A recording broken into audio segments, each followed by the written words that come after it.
નમસ્કાર.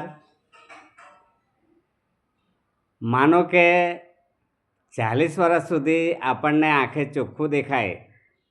ચોખ્ખું દેખાય એટલે આપણને સામે જે માણસો મળે, આપણા પોતાના હોય, પરાયા હોય કે અન્ય, એ દેખાય તો ચોખ્ખા, પણ અંદરથી કેવા છે તે દેખાતા નથી.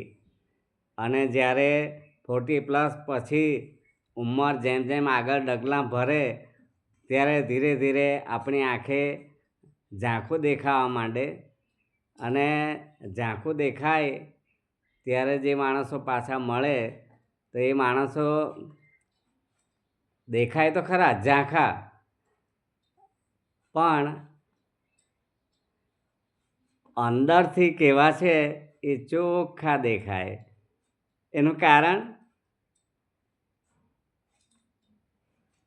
ઉંમરની સાથે અનુભવ લિંક થઈ ગયો છે. આપણી સમજણ અને પરિપક્વતા, મેચ્યોરિટી ઉંમરમાં આવી ગઈ છે. મિત્રો, જે જૂના સંબંધો હોય 50-60 વર્ષ પહેલાંના, સહાધ્યાયી હોય કે સહકર્મચારી હોય કે પછી અન્ય સંબંધો, એ સંબંધો ધરાવતી વ્યક્તિ માણસ મળે ત્યારે આપણને એ ઝાંખો દેખાય અથવા તો એ આપણને એને ઝાંખા લાગીએ આપણે.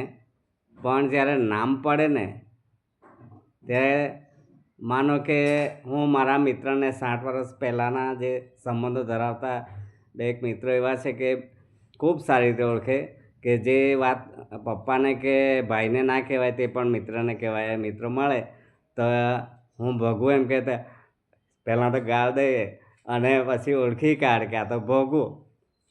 આમ ઝાંખું દેખાય તો પણ અંદરથી ચોખ્ખા દેખાય અને ઓળખી શકાય. એના માટે આપણા અનુભવો કામ આપે છે.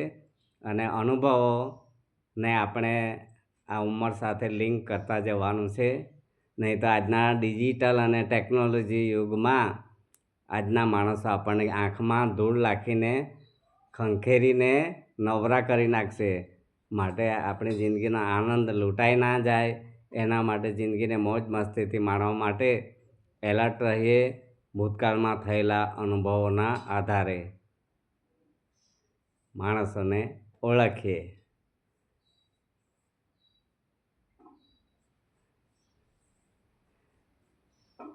બીજું તો મારે એટલું જ કહેવું છે, બધા દેખાય તો ચોખ્ખા, લાગે હો આપણા જ, પણ પછી જો કંઈ થયું ને ત્યારે ખબર પડે. આવું ના થાય એના માટે પહેલેથી આપણે ચોખ્ખા વ્યવહારો રાખીએ અને સંબંધોને સાચવીએ. ભગુ પટેલના આપ સૌને જય માતાજી.